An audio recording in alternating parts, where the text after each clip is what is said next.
슬프다 나의 근심이 어떻게 위로를 받을 수 있을까? 내 마음이 병들었도다. 딸 내 백성의 심히 먼 땅에서 부르짖는 소리로다. 여호와께서 시온에 계시지 아니한가? 그의 왕이 그 가운데 계시지 아니한가? 그들이 어찌하여 그 조각한 신상과 이방의 헛된 것들로 나를 경노하게 하였는고 하시니 추수할 때가 지나고 여름이 다하였으나 우리는 구원을 얻지 못한다 하는도다.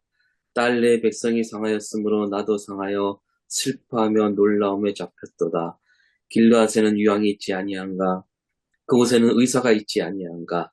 딸 내 백성이 치료를 받지 못함은 어찌 됨인고? 어찌하면 내 머리는 물이 되고 내 눈은 눈물 근원이 되고 죽임을 당한 딸 내 백성을 위하여 주야로 울리로다. 내가 광야에서 나그네가 머무를 곳을 얻는다면 내 백성을 떠나가리니 그들은 다 간음하는 자요 반역한 자의 무리가 되미로다. 여호와의 말씀이니라. 그들이 활을 당김같이 그들의 혀를 놀려 거짓을 말하며 그들이 이 땅에서 강성하나 진실하지 아니하고 악에서 악으로 진행하며 또 나를 알지 못하느니라. 너희는 각기 이웃을 조심하며 어떤 형제든지 믿지 말라.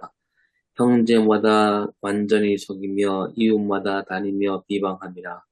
그들은 각기 이웃을 속이며 진실을 말하지 아니하며 그들의 혀로 거짓말하기를 가르치며 악을 행하기 지치거늘 네가 사는 곳이 속이는 일 가운데 있도다. 그들은 속이는 일로 말미암아 나를 알기를 싫어하느니라.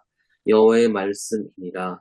그러므로 만군의 여호와께서 이와 같이 말씀하시되 보라 내가 내 딸 백성을 어떻게 처치할고 그들을 녹이고 연단하리라. 그들의 혀는 죽이는 화살이라.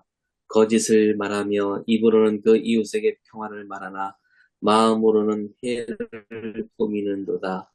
내가 이 일들로 말미암아 그들에게 벌하지 아니하겠으며 내 마음이 이런 나라에 보복하지 않겠느냐 여호와의 말씀이니라.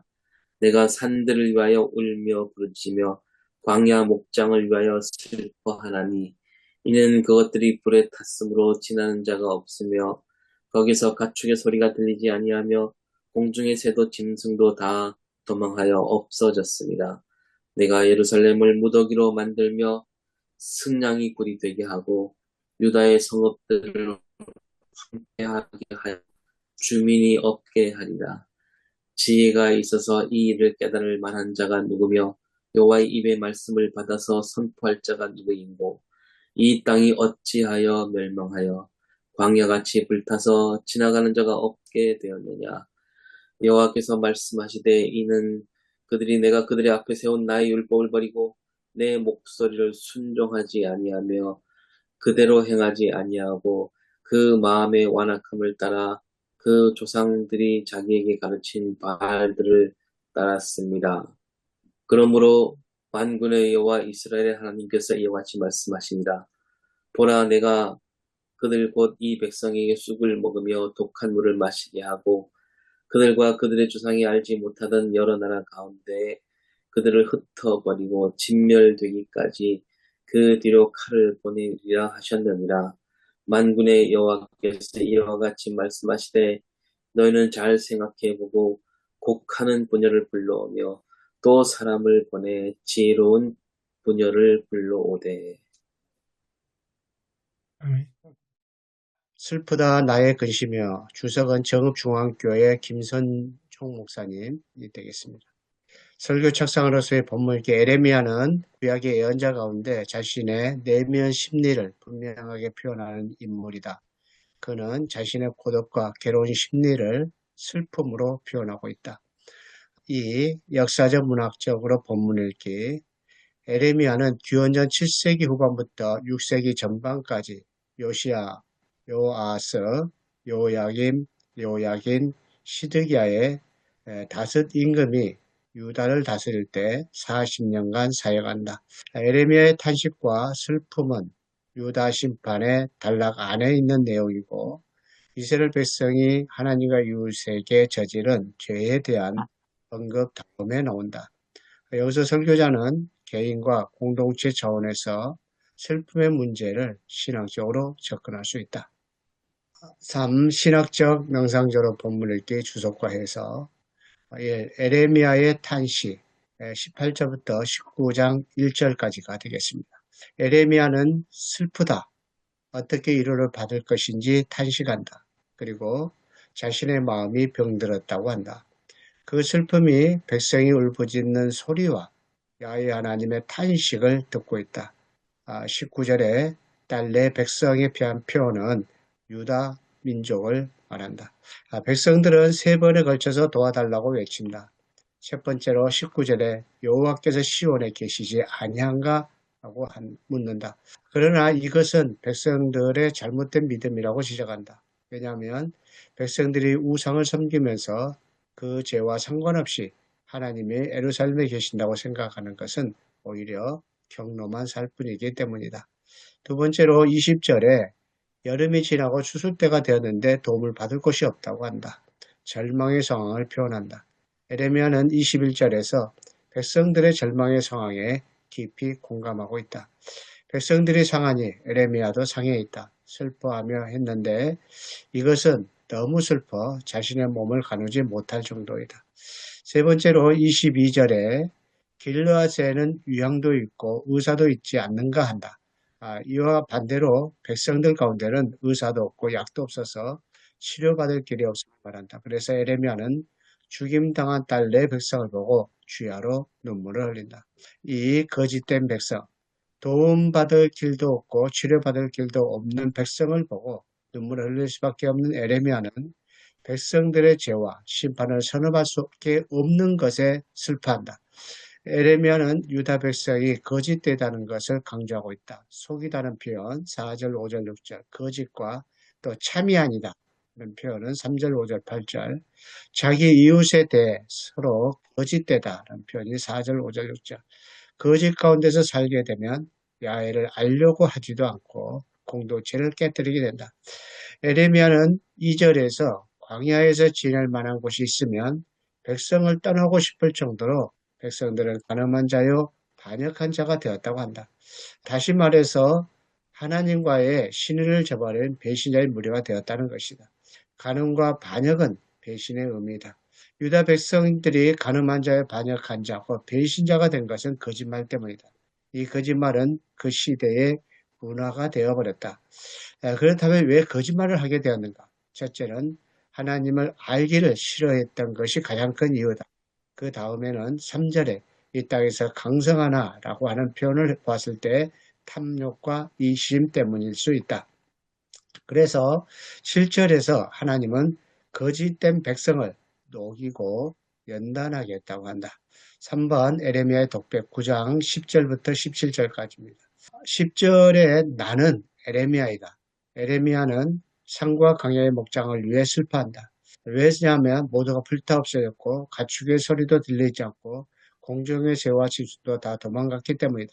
유다 땅이 전쟁과 심판으로 황폐화되어짐을 말한다. 11절에 나는 하나님이다. 완전히 황폐화시킬 것이라는 심판 선언이다. 예루살렘을 자칼의 굴, 이제 승냥의 굴이라고 그러잖아요. 자칼의 알이라는 동물인데 굴로 만들겠다는 것은 완전히 멸망시키겠다는 것이다. 이제 자칼은 이제 썩은 시체를 뜯어 먹으면 살잖아요. 그래서 이제 그런 이제 시체가 이제 절비한 그런 예루살렘. 그래서 완전한 멸망을 뜻합니다. 12절은 에레미야의 말이다. 유다 땅이 황폐화된 이유를 묻고 있다. 유다의 상황을 올바로 깨달은 자가 없었기 때문이다. 황폐한 이유가 유다의 상황은 올바로 깨달은 자가 없었기 때문이다. 13절부터 16절은 하나님의 말씀을 예언자가 전한다. 유다 땅이 왜 황폐화되었는지 하나님의 답변이다. 원인은 율법을 버리고 순종하지 않은 언약 파기 때문이다. 그 결과 14절에 바알을 따르고 말았다.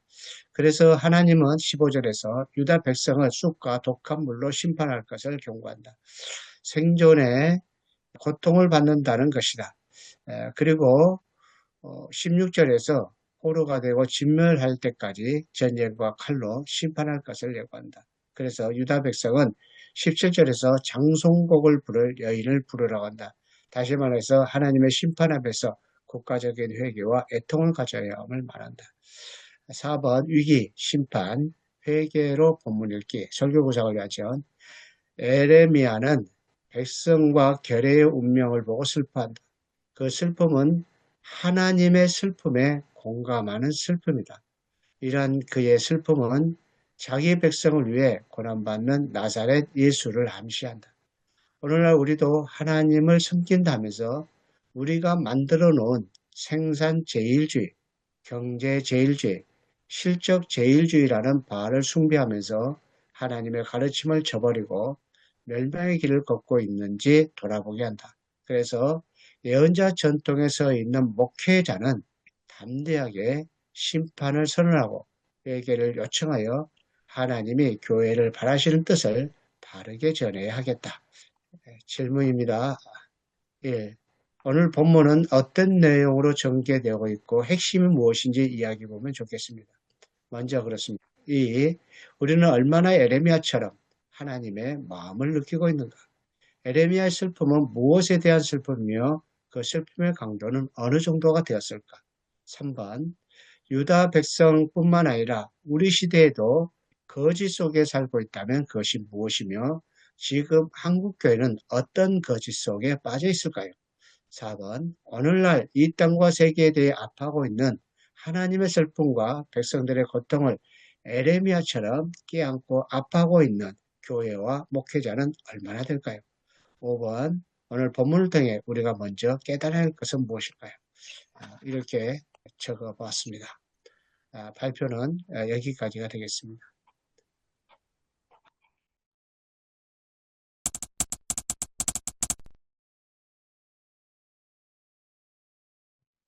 오늘 본문이 상당히 긴데요.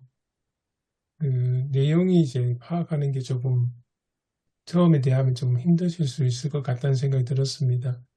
그래서 문재성 목사님께서 처음에 하셨던 질문이 본문에 어떤 내용으로 전개되어 있고 핵심이 무엇인지 이야기해보자라고 되셨는데 혹시 이 본문에 대해서 좀 아시는 목사님 계시면 잠깐 개요하고 핵심 주제에 대해서 좀 이야기를 해주시면 좋을 것 같은데요. 제가 준비하면서 나름대로 그래서 신학적인 그런 주제라고 볼 수도 있고 또 여기서 보니까 예언자의 고통, 그러니까 하나님의 마음 이 부분이 조금 이렇게 좀 생각이 많이 나오고 물론 이제 그 예언자의 고통은 이스라엘 상황이 오히려 하나님의 뜻과 반하는 그런 삶을 살기 때문에 결국은 하나님의 아픈 마음을 에레미야가 이제 굉장히 간접적으로 이렇게 토하는 그런 상황. 정치적으로도 바벨론의 그런 위험에 있고, 그다음에 또 종교적 우상숭배에 빠져 있고, 그런 것들이 예언자에게는 굉장히 고통스러웠고, 또 이것이 하나님의 마음을 대변해주고 있다고 보고, 그러면서 이제 백성의 이제 죄악과 거짓 이 부분이 굉장히 참 우리가 고민을 해야 될 부분 아닌가 생각이 되고 좀 여기 우리 본문은 그죠 17절까지 있지만서도 23절 24절에 보니까 너희들이 자랑할 것은 인간적인 지혜나 용맹이나 이것이 아니라 오히려 하나님을 알고 하나님의 정의, 하나님의 공의, 하나님의 사랑 우리 이 부분도 우리 결론 부분에 좀 해야 되지 않을까 저는 이게 준비하면서 그런 생각을 하게 되었습니다. 예. 그런 생각이 들어요. 예전에 다뭔가요? 그 남녀 주인공이 다리 위에서 이서진이라는 배우가 그 상대 여 배우에게 아프냐? 나도 아프다. 하면서 하나님께서 이스라엘 향하 야, 아프냐? 나도 아프다. 그런 어떤 그 드라마의 대사와 본문의 슬프냐? 나도 슬프다. 그런 생각이 떠오릅니다. 주석 작업하신 김선종 목사님께서 마지막에 4번 위기 심판 회개로 본문 읽기 이 부분에 주석을 다시 한번 잘 요약하셨다고 이렇게 읽히는데 지금 유 목사님 말씀하신 내용하고 딱 들어맞지 않는가 하는 그 생각이 들었습니다. 하나님의 마음, 하나님의 슬픔이 네.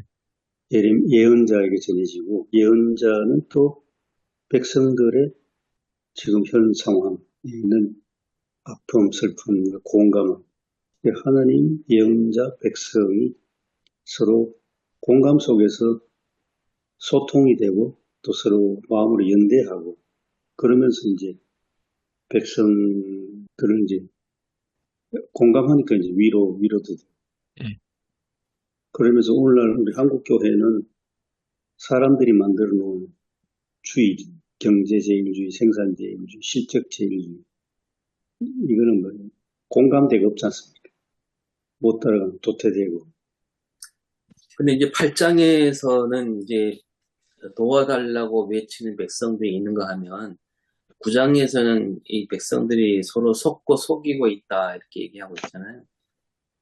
그러면 도대체 도와달라고 부르짖는 백성들은 누구고 또 이 속임수에 빠져있는 백성들은 누구인가? 어떻게 보면 같다고 볼 수는 없잖아요.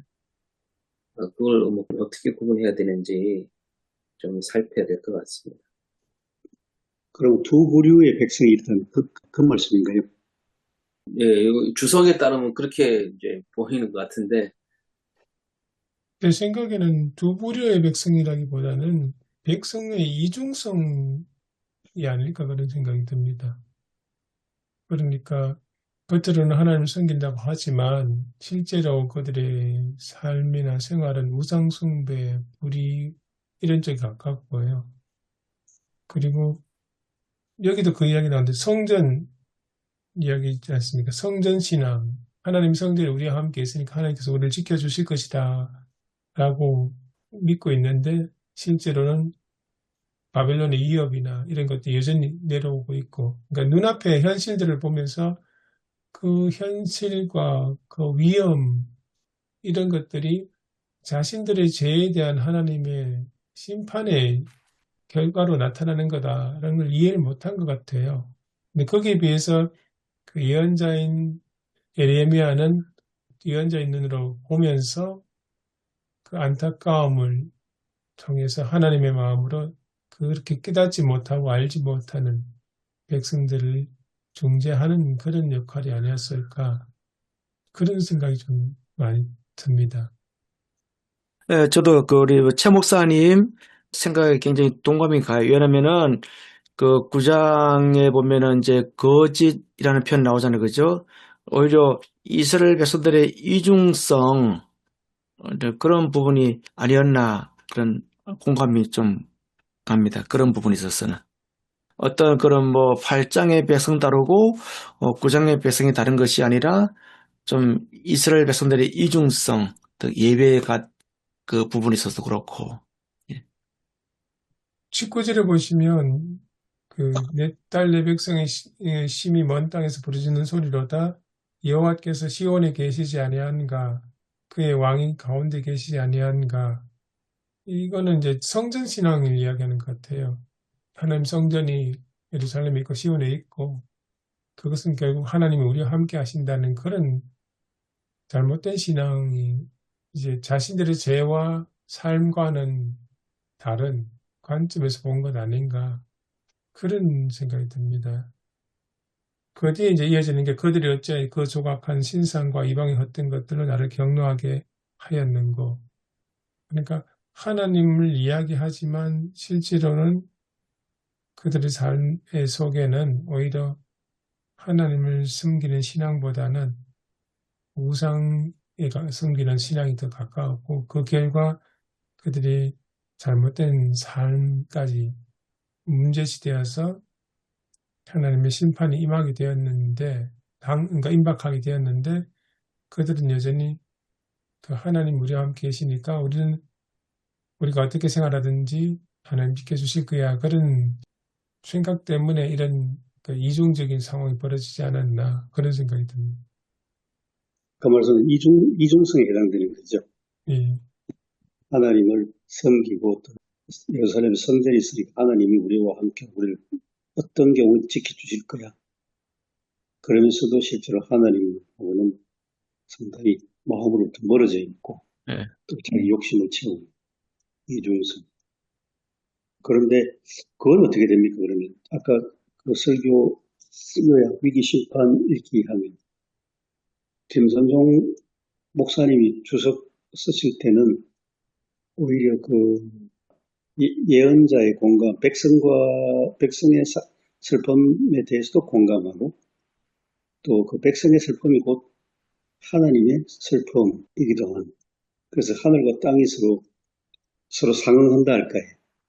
그 슬퍼하는 백성은 그런 뭔가 하는 또 그런 질문이 납니다. 슬퍼하는 백성들도 이중성이 있나? 그러면 그런 질문. 슬퍼하는 자는 오히려 예레미야가 아닐까 싶습니다. 우리는 결례와 백성 운명을 보고 슬퍼한 것이고 하나님께서 백성을 보면서 안타까워하고 슬퍼하는 게 공감하는 쪽인 것 같습니다. 그런데 백성들은 좀 다른 것 같아요. 백성들은 오히려 자신의 죄에 대한 철저한 회개와 돌이킴이라기보다는 지금 눈앞에 닥친 문제에 대한 그 원망, 불평에 가까운 것 같고요. 진심으로 에레미야의 입장하고 백성의 입장은 좀 다른 것 같습니다. 제가 보기에는 좀 그런 생각이 듭니다. 에레미야가 오히려 하나님의 그 마음을 대변하는 향한 그 죄로 인해서 심판에 직면하게 있는 그 백성을 향한 하나님의 안타까움, 슬픔, 그런 것을 공감하는 그런 사람은 에레미야인 것 같고요. 거기에 비해서 백성들은 그러지는 못한 것 같습니다. 뭐 그렇게 보면 좀 이게 보기가 편하긴 한데 예, 이제 구절들을 보면 가끔 나오는 구절 이를테면 8장 21절을 보면 딸 내 백성이 상하였으므로 나도 상하여 슬퍼하며 놀라움에 잡혔다 이런 구절들을 보면 과연 지금 백성들이 천지분간을 헤아리지 못하고 그냥 말하자면 바알 신앙에 빠져서 그렇게 허우적거리고 있는 그게 잘못인지 모르고 살고 있다라는 것보다는 백성이 상하였고 그래서 나도 상하고 백성이 슬퍼해서 나도 슬퍼한다 이런 표현이 있기 때문에 약간 좀 이렇게 헷갈리는 그런 느낌이 있습니다. 그 백성들이 울부짖는다라는 거 말씀도 보면 백성들이 왜 울부짖지?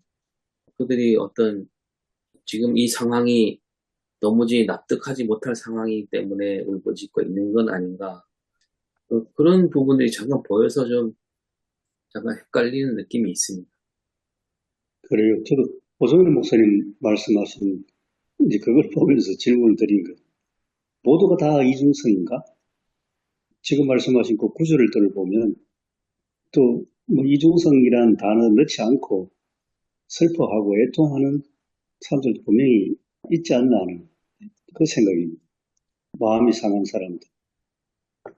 오늘 그 8장 18절부터 9장 1절까지의 그 안에 있는 지배적인 감정은 그런 것 같습니다. 백성들은 공포와 두려움이고 또 하나님과 또 예언자 예레미야는 엄청난 고통과 슬픔 그것이 같이 뒤섞여 있는 그래서 좀 그 세 가지 도와달라는 의미가 있다라고 하는 그런 주석이 있었지만 좀 그 표현은 조금 다시 우리가 좀 생각해야 될 문제가 아닌가 저는 좀 그런 생각이 말씀을 듣고 보니까 이 부분은 잘 지적이 된 것 같아요. 그러니까 우리가 요즘 말로 하면 단기적인 여론이 있고 그 밑에 흐르는 민심이라는 게 있잖아요. 사람들의 어떤 그냥 겉으로 드러난 모습과 그 밑에 잠겨 있는 민심은 다를 수 있다는 거죠. 심지어 여론조사가 뭐 이렇게 나온다 할지라도 그러나 그 여론조사 밑에 깔려 있는 민심은 여론조사와 다를 수 있다. 뭐 이런 얘기를 들은 적이 있는데 그런 부분이 아닌가 이런 생각도 듭니다. 하나님 마음과 예레미야는 그 백성들 겉으로 드러난 거 말고 그 밑에 있는 그 어떤 민심을 보시고 거기에 대한 표현이 그들이 겉으로 볼 때는 뭐 전혀 뭐 거짓과 거짓을 배우고 뭐 서로 속이고 그러고 있지만 그러나 그 밑에는 그 울부짖음이 있다. 뭐 이렇게 보면 어느 정도 해결이 되는 것 같은데 맞는지 모르겠습니다. 이렇게 이해하면 되겠습니까? 여론을 주도하는 하나의 힘이 있죠. 힘이 있으면 그 주도해가는 여론과 달리 혹은 상관없이 그 사회 가장 밑바닥에 흐르는 민심이 있는데 그 민심과 예레미야 그 예언자가 잘 읽어가면서 그들의 상황 속에서 그들이 아프면 예레미야도 함께 아프고 그들과 이제 함께 공감하는 여론보다는 민심과 동행하는 그런 예레미야의 모습 아닙니다. 나라 위기 상황이나 이런 상황이 처음 있게 되면 제일 고통받고 괴로워하는 사람은 제일 아래층에 있는 사람들이 아닐까 그렇게 생각이 들거든요. 여전히 이제 권력과 경제력에 가까운 쪽에 있는 사람들은 여전히 자기들의 그 기득권에 대한 욕심을 놓지 못하고 그렇게 있는 것 같고요. 그래서 이제 아마 여기 나오는 그 아까 민심이라고 이야기했던 모습 것들은 아마 그런 쪽의 사람들이 아니었을까. 오늘 주석에도 그 세 가지 외침에 대해서 이야기했는데 두 번째 외침이 이제 도움이 없다는 뜻으로 사용된 속담을 인용하면서 절망적인 상황을 이야기하거든요. 그러니까 이런 누군가가 도와줬으면 좋겠 그런 상황인데 전혀 도움이 없는 그런 상황. 그래서 그저 하나님 앞에 자신을 낮출 수밖에 없고 슬퍼할 수밖에 없는 상황이라고 이렇게 설명을 해 놓으셨는데 뭐 그런 부류의 사람들이 아니었을까. 나라가 뭐 외세의 침략과 휘청일 때 제일 먼저 고통당하는 사람이 제일 약한 사람들이지 않습니까? 그런 것이 반영되어 있는 게 아닐까 그런 생각도 듭니다.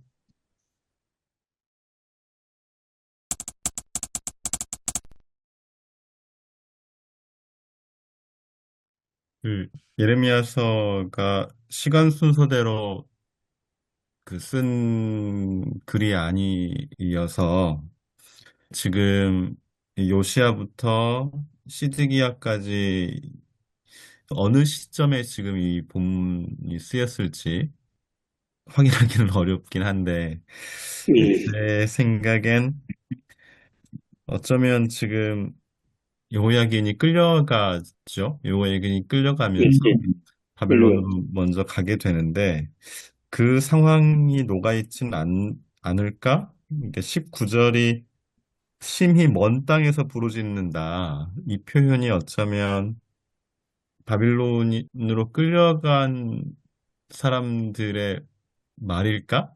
심히 먼 땅이라는 표현이요. 질문이고요. 그러면, 네. 이 질문이 맞아야 되는데.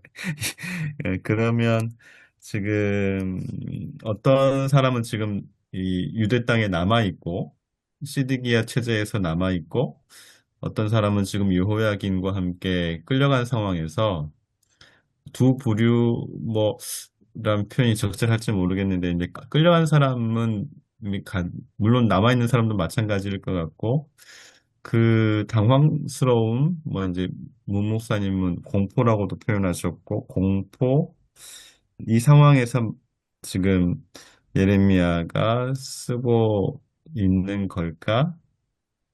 네, 뭐, 생각이라기보다도 질문입니다.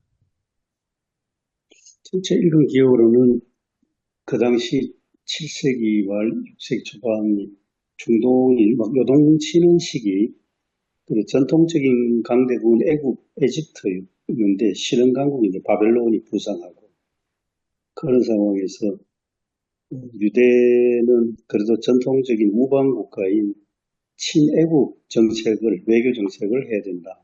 그게 이제 주류인데 예레미야는 그게 아니라 현실을 보면서 친바벨론 정책을 주장했지 않습니까? 그러면서 또 나중에 예루살렘이 함락되고 다 이제 멸망할 때 자기도 같이 그 몰락 속에 함께하는. 에레미야가 많이 혼란스러우는 게 화자가 누구인지 정확하지 않다는 거. 하나님과 또 여호와가 같이 섞여져 있고 또 시대가 또 이렇게 조금 40년의 긴 역사 속에 어떤 배경을 가지고 있는지를 하면은 또 본문 이해가 좀 좋겠는데 아까 말한 대로 이렇게 역사 순서가 다 편집이 그냥 이제 뒤죽박죽 돼 있어가지고 어쨌든 본문을 정확하게 이해를 하고 싶은데 에, 좀 정확하게 이해가 되면 그 에레미야의 그 슬픔의 그 속에 같이 우리도 좀 공감해서 좀 들어가겠는데 좀 이해가 막 잘 안 되니까 그 안에 들어가고 싶어서는 죽겠는데 그냥 잘 안 들어가지지 않는 그런 예, 본문인 것 예, 같아요. 근데 아무튼 김영주 목사님께서 시대가 과연 그때쯤일까 생각한 것은 더 좋은 또 질문인 것 같아요. 예, 아무튼 그런 것이 반영이 된 것 같습니다. 바빌론의 침공으로 백성들이 엄청난 고통을 받고 있는 그런 것들이 좀 반영되어 있는 것이 아닌가 또 그런 점도 있는 것 네. 같아요.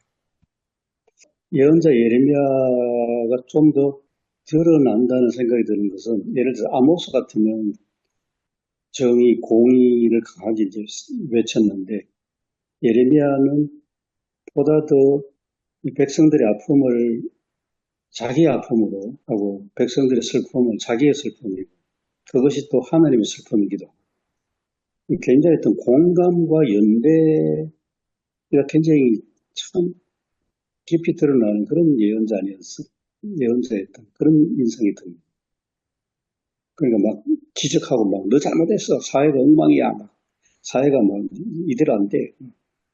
변혁돼야 돼. 이제 이런 식으로 외치는 예언자라기보다는 그 속에 잠잠히 섬에 들어가서 자기도 함께 연대하는 중에 백성들이 결국은 유대가 멸망하는 중에 자기도 함께 멸망과 몰락 속에 아마 그 바빌론 포로 과정이 총 3차에 걸쳐서 진행되지 않습니까? 1차, 2차, 3차는 3차 이제 시드기야 왕 때 완전히 멸망한 거죠. 그래서 이제 포로 잡혀가는데 아마 그런 점을 감안한다면 아까 김영경 목사님 말씀하셨던 것처럼 오늘 본문 내용들은 1차 후, 2차 포로 이후에 이야기하고 좀 자연스럽게 연결되지 않을까 그런 생각이 듭니다. 그렇게 이제 포로로 잡혀가는 그런 역사의 경험을 하면서 하나님이 어디 계시냐, 우리를 도와줄 하나님이 어디 계시냐 그런 탄식이나 호소가 나올 수 있을 것 같다는 생각이 듭니다. 하나의 좀 어떻게 보면 여담일 수도 있고 약간 좀 동떨어진 이야기일 수 있으면 저는 어젯밤에 우연히 우리나라 가수 가왕이라고 하는 조용필 씨 공연의 뒷이야기 KBS에서 방영하는데 그걸 보게 됐습니다.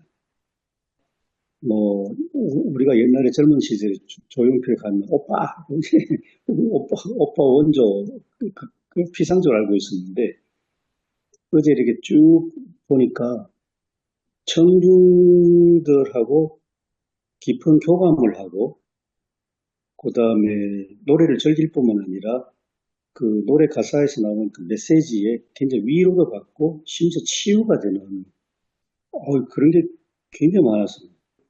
그러니까 고척돔에서 공연을 했는데 한 2,000명을 선발해서 2,000명이 들어왔는데 한 7,000명이 신청했는데 그중에 2,000명이 하나의 예를 들면 일본어 통번역관인데 뇌 종양으로 그 뇌 종양이 8cm나 자라가지고 갑자기 말도 어눌해지고 그런 고통받는 사람인데 그 사람이 조용필 씨 그 노래를 들으면서 굉장히 마음의 위로를 얻고 그리고 이제 뇌종양 수술하고 나서 이제 말도 잘 안 되고 하니까 말 연습을 계속 조용필 씨 노래를 부르면서 이 언어 재활치료 한 사람도 거기 참가했더라고요.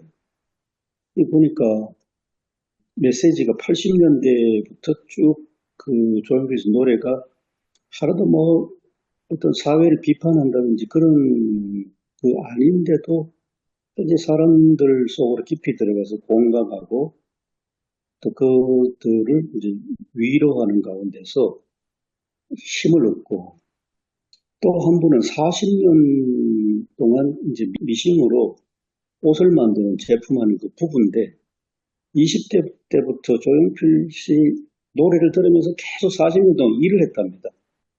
그러면서 이제 그 지겨운 노동의 현장, 단순 노동인데, 그 속에 조용필 씨 노래를 들으면서 재미도 있고 위로도 받고 힘을 얻었다고 그런 간증을 하는 걸 어제 방송에서 봤거든요. 그래서 야, 저 조용필 저분은 가왕이라는 게 저런 거구나. 75세라는데 지금도 전심전력을 다해서 최선의 공을 지금 한다고.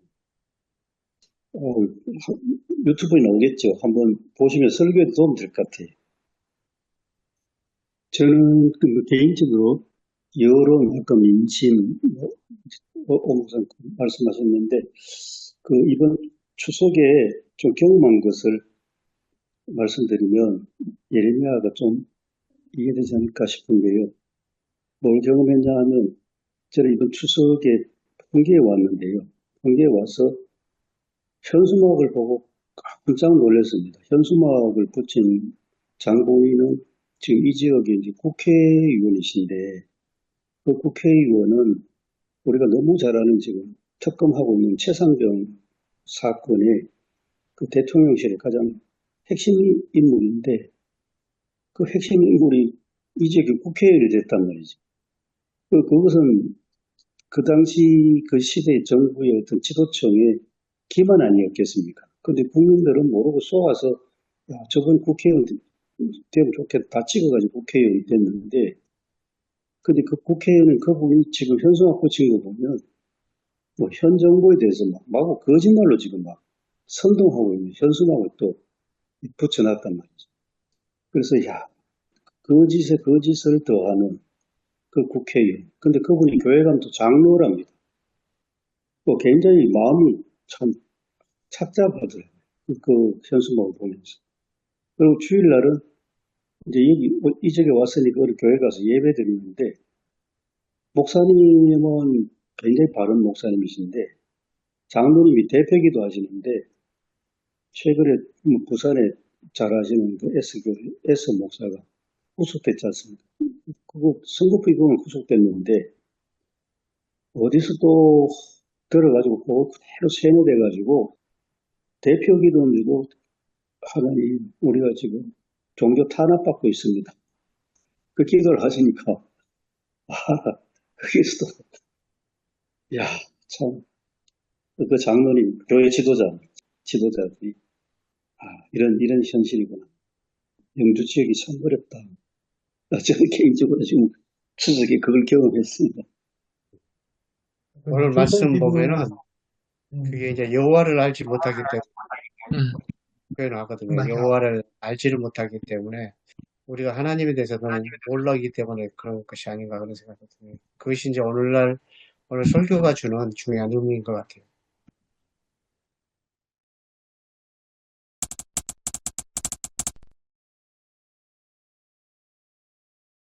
문재성 목사님께서 두 번째 그 질문을 하셨던 게 우리는 얼마나 에레미야처럼 하나님의 마음을 느끼고 있는가 이런 질문을 하셨잖아요.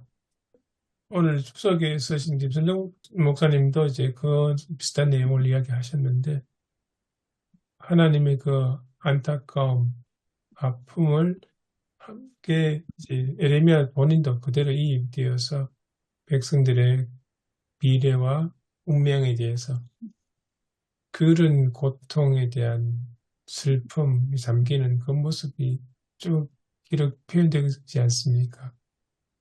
그래서 그런 면을 보면 우리 목회자뿐만 아니라 그리스도인들이 하나님과의 그런 감정이입이랄까요? 하나님의 마음으로 볼 수 있는 것, 하나님의 아픔을 함께 공감할 수 있는 것, 그게 아주 신앙생활에 중요하지 않을까 그런 생각 많이 듭니다. 내 관점, 내 눈으로 세상을 보는 게 아니고 하나님의 관점에서 하나님의 마음으로 세상을 보면서 안타까워하고 슬퍼하고 할 수 있는가? 조금 전에 이야기하셨던 그런 이야기들도 이렇게 연결시켜 보면 지금 우리 그리스도인들은 그런 모습으로 바라보고 있는가 그런 생각이 많이 들죠. 4번도 같은 주제로 이야기를 하셨더라고요. 오늘날 이 땅과 세계에 대해 아파하고 있는 하나님의 슬픔과 백성들의 고통을 에레미야처럼 껴안고 아파하고 있는 교회 목회자는 얼마나 될까? 비단 목회자뿐만 아니고 그리스도인들이 그런 마음이 가져야 되지 않나 그런 생각이 더 많이 들거든요. 설교를 한다면. 저는 오늘 예레미야 말씀을 접하기 전에는 늘 하나님에게서 유쾌한 것만 많이 생각을 해왔거든요. 유쾌하신 하나님, 어떤 절망 속에서도 또 앞눈물 안 해주실 늘 그래도 하나님은 웃으실 거다.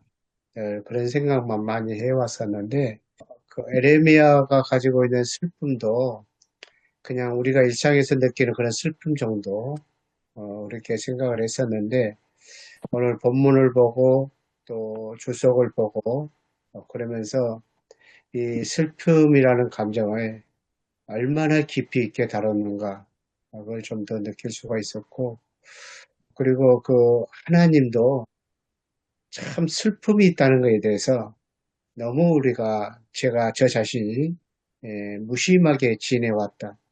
그러니까 이제 우리 하나님은 괜찮을 거야. 늘 그런 생각만 했던 거죠. 그래서 하나님의 슬픔에 진짜 공감하지 못한 그런 목회를 지금까지 삶을 저 자신 해오지 않았는가 그런 생각이 좀 많이 좀 들었고요. 그리고 이제 또 에레미야가 또 더 궁금하게 하지만 답을 주지를 못하고 있어서 더 애타게 되는 게 에레미야는 어떻게 해서 그렇게 하나님의 슬픔에 그렇게 깊이 공감하셨을까? 도대체 어떤 배경과 어떤 성격이기 때문에 참 그랬을까? 그런 것들도 조금 궁금해지기도 하더라고요. 참 하나님의 마음에 가장 가까이 있기 위해서는 그 하나님의 슬픔을 읽어낼 줄 아는 그런 목회자가 되어야 되는데 그리고 그 슬픔을 가지고 또 백성들의 슬픔을 품어낼 수 있는 그런 제사장적 목회를 이제 우리가 해야 되고 또 한국 교회가 또 그런 백성들의 죄악과 심판 앞에서 정말로 눈물로 부둥켜 안고 그것을 함께 갈 수 있는 그런 교회의 모습들이 돼야 되는데 참 이거에 대해서 우리에게는 너무 좀 부족했고 연약했다. 저는 이제 그런 반성들이 많이 조금 생각이 들고요. 그렇지만 또 그 슬픔의 그 품속에 진짜 그것이 무엇인지를 더 빠져보고는 싶은데 쉽지가 않고 그런 것 같습니다. 저의 느낌은 좀 그렇습니다. 원래 이 사람의 여러 가지 감정 중에 슬픔이라는 것을 우리는 부정적인 것으로 저도 지금까지 생각하고 있었는데 지금 목사님 말씀 들으니까 이게 그게 아니구나. 지금 예레미야 통해서 하나님께서 일단 엄청 지금 슬픔 막 극에 달해서 막 울리는 거예요. 막 곡하는 여자들 불러다가 막 울게 하고 막 실컷 울게 하는 건데 이게 어떻게 보면은 굉장히 우리가 고통이 굉장히 크고 막 할 때는 일단 울고 나면 실컷 울고 나면 그러고 나면 이제 어떤 지혜도 생기고 여기 저 12절 말씀처럼 그리고 또 어떤 그 하나님의 지혜로 이제 선포할 그 메시지가 떠오르게 되고 선포하게 되고 이게 되려면은 일단 울어야 되는 거예요. 그래서 사실은 울어야 되는데 실제 현실에서는 안 운단 말이에요. 못 울고 안 울어요. 장터에서 애들이 같이 놀면은 재밌으면 같이 춤도 추고 재밌어하고 누가 울면 같이 울어주고 말씀처럼 우는 자와 함께 울고 즐거워하는 자와 함께 즐거워하고 이게 돼야 되는데 그러니까 감정이 고장났다고 그래야 되나요? 전혀 그런 공감을 못 해주는 그런 현실적인 지금 우리들의 그런 삶의 모습들이라고 한다면은 그러면 울 때는 울어야 되는데 이걸 울지 못하면은 이걸 풀어낼 수가 없는 거잖아요. 그래서 슬픔이 그냥 부정적인 것만이 아니고 어떤 새로운 어떤 메시지를 발견해내고 하나님의 주시는 지혜를 얻을 수 있고 또 그것을 선포할 수 있는 그런 어떤 기회가 되고 계기가 되고 모티브가 될 수 있는 것이 이 슬픔이다. 그렇게 해서 이거를 한번 다 해석해 보면은 어떨까 싶기도 하네요. 네, 목사님께서 좋은 말씀 해주셨는데요. 디즈니랜드에서 나온 영화 인사이드 아웃이라는 만화 영화가 있어요. 맞아요. 근데 이제 혹시 보신 분들이 있을지 모르겠습니다만은 거기에 보면 이제 인간의 그 감정에 그 컨트롤 박스에서 5가지의 감정을 다루거든요. 그래서 이제 뭐 유쾌, 뭐 소심, 분노, 슬픔, 또 뭐 까칠한 거, 뭐 그런 것들 뭐 이렇게 해서 5가지 감정이 이제 컨트롤 박스에서 조정을 해주는 거죠. 그러니까 이제 어떤 상황이 이제 화가 날 일이 있으면 분노의 감정이 자기가 작동을 해주고 또 어떤 이제 기분이 좀 다운이 되면은 유쾌가 이제 기분을 막 올려주고 막 그런 걸 하게 되는데 이제 여기서 이제 감정의 컨트롤 박스가 완전히 망가진 거죠. 그러니까 모든 상황들이 최악의 상황으로 와가지고 모든 상황들이 무너져가지고 유쾌가 아무리 노력해도 안 되고 분노해도 안 되고 그래서 이제 컨트롤 박스가 완전히 다 망가졌을 때 이것을 다시 재건하고 일으키는 게 슬픔이라 그러거든요. 슬픔이 이런 이제 그 무너진 컨트롤 박스를 감정 컨트롤 박스를 다시 일으켜 세우는 게 슬픔이다. 이렇게 이야기를 하거든요. 그래서 저도 이제 거기와 비교해서 생각해 보게 되면은 이제 그 하나님의 슬픔, 백성들의 슬픔에 대해서 에레미야가 공감하는 것도 있지만 그 하나님께서 그 백성들을 그래도 내 딸, 그러면서 그 이제 이 내 딸 백성 이 표현은 다윗이 이제 압살롬이 죽었을 때 내 아들아 내 아들아 그런 감정이 아닐까 그런 생각이 들고요. 그래서 내 딸이라고까지도 생각하시면서 이제 백성들의 아픔을 또 심판 내리는 그 자체까지도 슬퍼하시지만 슬퍼한다고 해서 심판을 안 내리시는 게 아니고 심판을 그래도 내리시고 그러면서 이제 바벨론의 침공으로 완전히 황폐화되어지는 그러한 상황들을 보면서 이제 하나님의 슬픔을 이제 표현했는데 이 슬픔은 그 하나님께서 그 백성들에게 슬픔이라는 감정을 작동시킨 것은 이제 인사이드 아웃에서 보는 것처럼 그것을 다시 세우기 위한, 다시 구원하기 위한 그런 하나님의 진짜 최종적인 그러한 감정의 그 표현들이 아닐까. 저는 이제 그런 각도에서 좋아하는 목사님 말씀하셔서 좀 생각을 또 좀 해봤습니다. 그거 참 아주 대단하고 놀라운 새로운 이해였습니다. 슬픔이 그냥 감정이 아니고 새로움을 위한 어떤 전기를 발휘. 어떻게 보면 예수님도 그런 그 감정을 가지고 계시잖아요. 나사로의 죽음 앞에서 슬퍼하시고, 또 예루살렘 성인을 보시고, 이제 앞으로 되어질 것도 보시고 슬퍼하시고, 그 마음하고 이제 김선정 목사님도 그런 표현을 하셨습니다만은 하나님의 마음과 에레미야의 마음은 같은 맥락이 아닌가 그런 생각이 듭니다.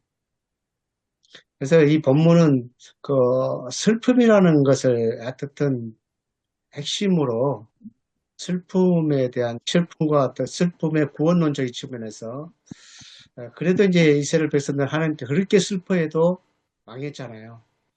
그것까지도 해봐서 가는 것도 어떨까 좀 그런 생각이 듭니다. 예레미야 전공자이신 박도영 교수님이 쓴 네. 글 탄식하시는 하나님, 탄식하는 이제 그런 제목이 있지 않습니까? 예레미야 지금 그 문 목사님 말씀 듣고 생각해 보니까 탄식하는 백성 가운데 하나님이 그냥 계시는 것이 아니라 하나님도 탄식하는 백성 가운데서 하나님도 탄식하고 슬퍼하시는구나. 그리고 그 안에 또 예언자는 하나님의 탄식을 듣고 백성들의 탄식을 또 공감하고 이제 하여튼 그런 생각이 듭니다. 또 언젠가 그런 얘기 나눈 적이 있는데, 제가 좋아하는 단재 신채호 선생이 그런 말을 했잖아요. 내가 흘리는 눈물은, 그러니까 나라를 위해서 흘리는 내 눈물은 나만의 눈물이 아니라 나라를 사랑하는 모든 사람이 흘리는 눈물이다. 아, 그러니까 이제 예, 큰 나와 작은 나, 뭐 그런 얘기하면서 예, 얘기했는데, 지금 예레미야가 당하는 슬픔은 자기 일상의 슬픔이 아니잖아요. 나라 예, 전체를 보는 슬픔. 근데 우리 일상에서 보면 뭐 자기가 힘든 일을 겪고 자기가 슬픈 일을 겪을 때는 다들 잘 울지만 슬퍼하지만 그러나 나라 전체를 보면서 슬퍼하는 사람은 얼마나 있을까 그런 생각이 들고 또 한국 교회를 위해서 슬퍼하는 사람은 얼마나 있을까 그 한번 우리가 짚으면 좋겠다는 생각이 듭니다. 네, 참 저는 그죠. 이 본문을 보면서 에레미야가 슬퍼함이 울었던 그 눈물, 어찌 보면 그죠. 제가 참 이 영주, 이 경북이라는 영적의 최전선 아닌가 생각이 들어요. 야, 내가 믿는 하나님과 이곳에 있는 목사님들이 믿는 하나님이 다른가? 그런 생각이 들 때 있어요, 보니까. 내가 믿는 하나님? 그래서 가끔 이제 집사람하고 이제 얘기하면서, 야, 내가 믿는 하나님과 이쪽에 계신 그 뭐 장로님들, 목사님들 믿는 하나님이 다른가? 이렇게 이제 제가 그 질문을 할 때가 있는데, 그러면서 요번에 그 설교 포인트도 이제 슬픔, 눈물인데, 좀 이제 좀 이 편이 뭐 설교로 제목으로 이 적당한 건 모르겠지만은 이 생각이 들어요. 하나님의 눈물, 선자의 탄세. 이 지역에서의 저의 마음은 예레미야가 갖고 있는 탄식. 참 저도 모태 신앙으로 이렇게 자라왔고 또 군에서도 또 부안대도 근무했고 뭐 그때는 굉장히 좀 저도 고신척이니까 그런데 사회적인 이슈에 대해서 좀 고민하게 됐고 그래서 지금 오늘날의 그 제 그 신앙이 이제 형성이 되는데 저도 은퇴가 18년 남았는데 그때 야, 그 내가 왜 이렇게 너무 별난가 그런 생각이 들어요. 근데 오늘 본문이 보니까 에레미야를 보면서 그래 참 어찌 보면은 하나라 갈 때까지 에레미야가 흘렸던 그 탄식이 계속 가야 되지 않나. 내가 믿는 하나님 붙잡고 가야 되지 않나. 그래서 하나님의 눈물 승자의 탄식 이렇게 설교 방향으로 가면서 힘들지만서도 그래도 뭐 교인한테 1호를 그래도 하나님이 아직까지도 이 백성들 마음속에 공감하면서 우리 하나님도 눈물 흘린다. 그렇게 좀 설교 포커스를 또 해 나가야 되는 또 고충도 이 본문 통해서 더 느끼게 돼 보니까 네, 주석에 보니까 에레미야가 그죠? 하나님의 파토스를 그대로 했다잖아요. 그대로 느꼈다잖아요. 과연 나는 하나님의 마음을 어느 정도 파악하고 있는가? 우리 아까 문재석 목사님이 그런 이제 문제 제기를 이제 하면서 이제 적용하셨는데 저 역시 야 과연 나는 하나님의 마음을 어느 정도 정말 에레미야가 느꼈던 그 마음을 어느 정도 느꼈을까? 굉장히 묵상하면서 하나님의 마음에 대해서 굉장히 좀 연휴 동안에 고민을 많이 했던 것 같아 보니까 하나님의 마음. 그래서 제로가 아프니? 나도 아프다. 좀, 그런 생각이 많이 들어요 보니까. 또 오늘 본문에도 보면 하나님 우셨으면 얼마나 우셨을까. 펑펑 우는 거 있잖아요. 아마 좀 그 정도의 표현이 아닌가 싶어요. 에레미야의 하나님의 눈물은 하여튼 뭐 울으셔도 내 딸 백성 보시고 그래도 내 딸인데 내 딸에게 그래도 심판을 내리셔야 됐던 하나님 그 처참한 그 모습들을 보면서 우리가 그만큼 얼마나 우리를 사랑하신 하나님인가 느끼게 되는데, 근데 어느 정도 울었을까 저도 좀 생각을 해봤거든요. 근데 아무리 본문을 봐도 진짜 진짜 울었을 때 펑펑 울잖아요. 예. 그렇게 울고 나면 속 시원하기도 하다 그러는데, 그러나 이제 하나님 어떠실지 모르겠지만 진짜 펑펑 우시던 하나님 아니었을까. 우리 하나님의 그 감정에 대해서 우리는 전혀 지금까지 좀 이렇게 생각을 많이 해오지를 못했었다. 그걸 생각한다고 한다면 우리 목회자들이 한국 교회와 한국 사회 상황을 놓고 하나님 알기를 거부하고 있는 이 시대를 놓고 진짜 하나님 울고 계신다면은 우리 목회자들도 울 수밖에 없고, 그렇다면 이제 우리 유재현 목사님 그 제게 목사님들의 다른 하나님 그런 것이 있을 수가 없지 않을까, 그런 생각이 들기도 합니다. 그리고 좀 신학적으로 좀 그 문 목사님 말씀 공감하면서 그런 생각 드네요. 주로 이제 서양 신학에서 쭉 발전되고 내려보면 신학이 철학하고 결합하면서 하나님에 대한 이해를 상당히 철학적으로 개념화 시켜놨거든요. 그러다 보니까 눈물을 흘리시는 우리 당신의 백성들 가운데 계시면서 탄식하시는 하나님, 이거는 이렇게 한쪽 구석으로 처박히듯이 그렇게 돼버렸다는 강한 느낌이 듭니다. 개념화하고, 그러다 보니까 개념화된 하나님을 딱 어떻게 보면 벽에 장식품으로 걸어놓고, 실제로는 그 빈 공간에 자기들 마음대로 이게 신이다, 이게 하나님이다, 그런 식으로 만들어진 신. 그걸 책 제목이기도 합니다만, 이제 그런 좀 비판을 할 수 있을 것 같습니다. 그래서 예레미야 2장 우리 지난번 본문 9월 21일자 설교할 때 하나님께서 지적하시되 그들이 생수의 근원이 되는 나를 버렸다. 하나님 생수의 근원이신데 그 생수는 마시는 거 아닙니까?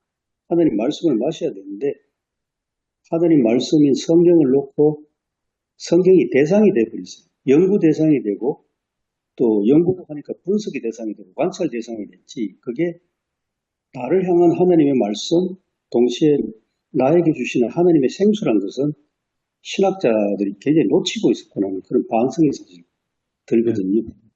그래서 오늘 말씀하신 대로 눈물을 흘리시는 하나님, 그냥 흘린 게 아니라 펑펑 우시는 하나님, 이건 굉장히 중요한 메시지가 되는구나. 저도 공감합니다.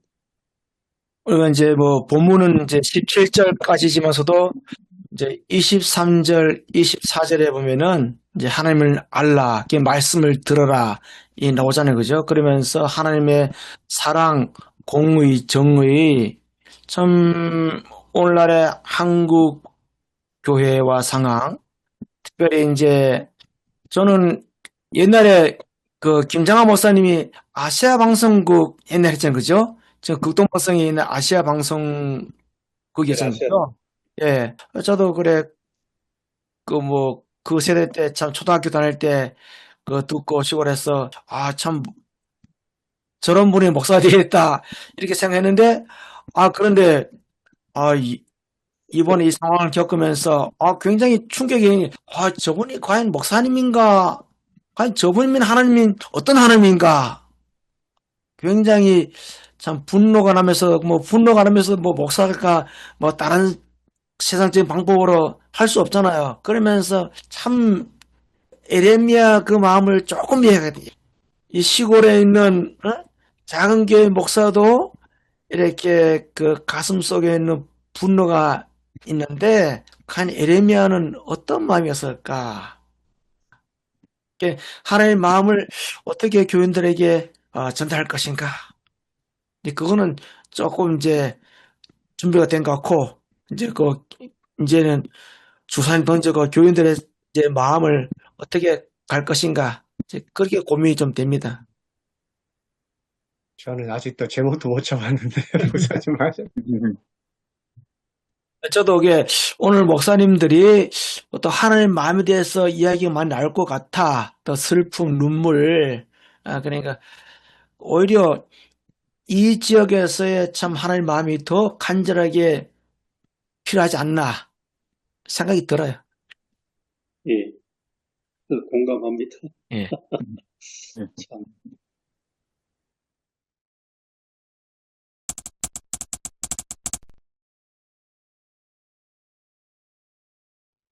오늘 본문에서도 이스라엘 백성들이 거짓에 빠졌다 그랬잖아요. 예. 제가 이제 질문도 했습니다만은, 오늘 우리 한국교회 강단은 어떤 거짓에 빠져 있는가? 마지막 한번 짚어봤으면 어떨까 싶어요. 제가 타 지역은 모르겠습니다. 타 지역은 모르겠는데, 아마 조금 전에 우리 문재석 목사님 말씀하신 그런 어떤 목사님들이 그저 생각이 그대로 또 강단에 흘러가거든요. 그럼 교인들한테는 왜곡되게 전달되거든요. 예를 들어서 여기서는 이제 최상병 사건 이런 부분이 오히려 참 꺼내기가 힘든 상황, 굉장히 어떤 잘못된 거잖아요. 예, 그런 부분들이 오히려 제가 볼 때는 거짓에 이 지역의 목사님들이 많이 잘못되지 않았나 생각이 많이 들어요, 사실상. 저는 오히려 이 지역에서 많이 느껴요, 사실상. 그런 부분들을. 개인적으로 참 친한데, 하여튼, 그런 이슈에 대해서 얘기할 때는, 굉장히, 나하고 너무나 먼 곳에 있는, 같은 공간 안에서 너무 생각이 멀어지니까, 그걸 많이 느껴요, 사실상. 저는 우리 한국 교회의 거짓은 하나님을 믿으면서도 하나님이 없는 것처럼 사는 것. 하나님이 없어도 그래도 우리는 살 수 있다. 그것이 이제 저는 에레미야가 고민했던 그 시대에 하여튼 그 시대에 하나님 안 믿는 건 아니거든요. 하나님 믿었음에도 불구하고 우리는 하나님이 없어도 살 수 있다. 하나님이 없는 것처럼 산 거죠. 그런 것처럼 오늘 우리 한국교회 강단도 복음도 외치고 은혜 받아야 되고 막 그렇게 얘기하고 있지만, 그러나 사실상 그것을 엄밀하게 분석해 보면 하나님에 대한 설교를 하지만 하나님이 없는 설교를 강단에서 지금 하고 있다는 것이, 저는 저도 그 대상 중에 하나로 평가될 수 있을지 모르겠지만, 이제 그렇지 않고자 저도 이제 노력하려고 하는 그런 것이지만, 어쨌든 하나님에 대한 설교를 하지만 하나님이 아닌 것이나 하나님이 없어도 되는 것이나, 그것을 하고 있는 것이 이제 한국교회 강단이고, 또 사실상 이것은 한국교회뿐만이 아니라 현대 사회가 살아가고 있는 세상과 사회 구조다 생각이 듭니다. 그래서 어떻게 보게 되면은 신이 있다고 신을 부정하지 않으면서도 굳이 신을 생각하지 않고 신이 없어도 살 수 있는 그런 무신론. 그러니까 이제 신을 부정해서가 아니라 신의 존재를 대해서도 인정하거나 아니면은 그에 대해서 문제를 제기하지 않으면서도 신이 없이 또 살 수 있다. 그것이 이제 거시적으로 봤을 때 온 인류가 결국은 어디로 가고 있는가? 그것은 바로 극한의 심판 상황으로, 그냥 기후 위기라든지 그런 것들을 우리가 많이 느끼잖아요. 그래서 극한의 심판 상황으로 우리가 스스로 몰고 가고 있던 아닌가, 그런 생각이 좀 들고요. 아무튼 그리스도인이 아니면서도 경제적으로 여유가 있고 넉넉하게 살아가는 사람들의 일상적인 패턴들을 보게 되게 되면은 완전 허무주의거든요. 그냥 이 세상에서 잘 먹고 잘 살고 그냥 즐겁게 그냥 살다가 죽으면 된다. 그렇게 정말 남을과 공동체와 인류와 후손들을 전혀 생각하지 않는 그런 사람들이, 회사의 중역들, 임원들, 그런 사람들은 회사 돈 막 쓰고 살잖아요. 그런 사람들의 패턴들이 좀 오늘날의 그 생활 양태가 아닌가. 저는 이제 그런 생각을 좀 해봅니다. 그래서 아무튼 우리는 어떤 거짓에 빠져 있는가 하고 했을 때에, 하나님에 대해서 부정하지 않으면서도 하나님을 믿지 않는, 하나님이 없어도 살 수 있다고 하는 그런 거짓에, 그런 이상한 뉘앙스로 많은 사람들에게 성공과 또 뭐 축복 그런 것들로 이렇게 포장해서 설교하고 있는 강단 뭐 이런 것들이 우리의 거짓이 아닌가. 저는 이제 그런 생각과 고민을 해봤습니다. 공감합니다. 예. 저는 그 지난 주일날 설교하면서 이제 감사 얘기를 하면서 기독교 신앙 뿌리가 감사다. 그게 뭐냐면 하나님이 다 주셔서 감사하다. 하나님이 주셨다. 이런 기본 어떤 전제 아래 신앙이 바탕이 깔려야 되는데 우리는 자칫 강단에서 예배 잘 드리면 일이 잘 풀린다. 또 기도 많이 하면 뭔가 좋은 일이 생긴다. 봉사를 많이 해야 상급이 쌓인다. 이런 식의 선포가 상당히 많잖아요. 오히려 그게 가장 큰 거짓이 아닌가. 그래서 저는 우리가 왜 꼬박꼬박 예배를 드리느냐? 감사해서 드리는 거다. 뭐 더 얻으려고 하는 것이 아니라 감사가 출발이 돼야지 업적주의, 공로주의 뭐 이런 것들을 빌미로 해서 교회 동원을 하고 교회 성장을 시켰던 그런 것들이 어떻게 보면 가장 빠지기 쉬운 거짓이 아닌가 그렇게 생각합니다. 중세에서 종교개혁을 올 때 가장 루터가 비판한 게 업적주의 아닙니까? 업적주의 그런데 요새는 그런 중세 하나 더 얹어서 모든 걸 투자 개념으로 생각합니다. 투자. 네. 뒤에 나오는 구절이긴 한데요. 23절이 그런 이야기 아닌가도 싶고요. 지혜로운 자는 그의 지혜를 자랑하지 말라. 용사는 그의 용맹을 자랑하지 말라. 부자는 그의 부함을 자랑하지 말라. 그러니까 부함은 경제적이고 용사는 좀 정치 군사적이고 뭐 지혜는 제 생각에는 이게 좀 종교적인 게 아닌가 싶은데요. 종교적, 정치 군사적, 경제적으로 뭔가 성취를 자랑하지 말라. 그게 뭐 업적주의 이렇게 연결되지 않을까도 싶고요. 지금 트럼프가 존경하는 목사가 노만 빈센트 필, 옛날에 유행했었던 적극적 사고방식 저는 그런 사고, 그런 류의, 이거 신학이라고 해야 될지는 모르겠는데, 그게 우리에게 되게 많이 스며들어 있고, 여전히 그런 것 같고요.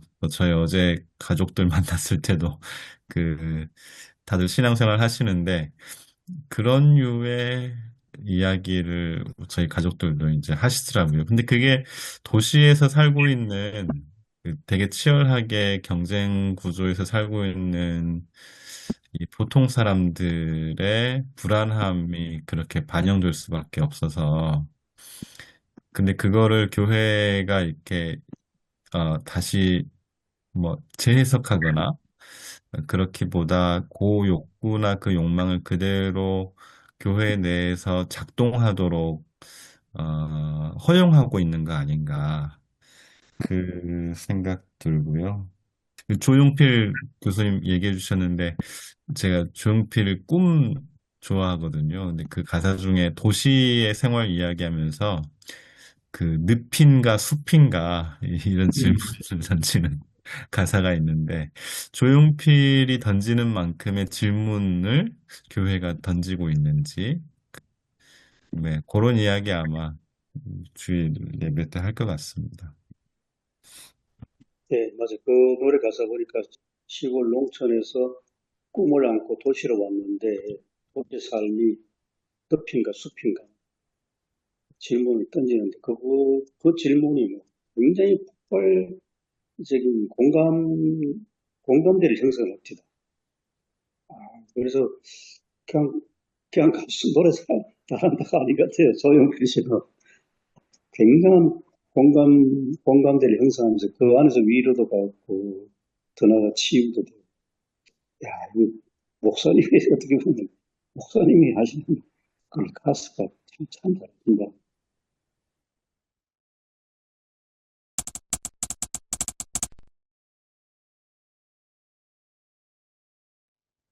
하나님, 오늘도 에레미야의 말씀을 가지고 하나님의 슬픔과 한 예언자의 백성을 향한 또 하나님을 향한 그 공감하는 슬픔을 함께 나눌 수 있게 하여 주심에 감사를 드립니다. 하나님께서 이 땅을 우리를 향하여 얼마나 슬퍼하고 있는지 우리도 하나님의 그 슬픔과 공감할 수 있는 우리 모든 목회자들이 되게 하여 주시고 하나님의 슬픔을 이 땅의 메시지로 잘 전하여서 이 땅에 가고 있는 잘못된 길을 회개시키고 하나님 앞으로 바로 돌아오게 할 수 있는 그 제사장으로서의 끝까지 품는 저희들의 목회요 하나님의 말씀의 사역자가 될 수 있도록 저희들을 인도하여 주옵소서. 예수님의 이름으로 기도드리옵나이다. 아멘. 네, 수고하셨습니다. 네, 감사합니다. 네.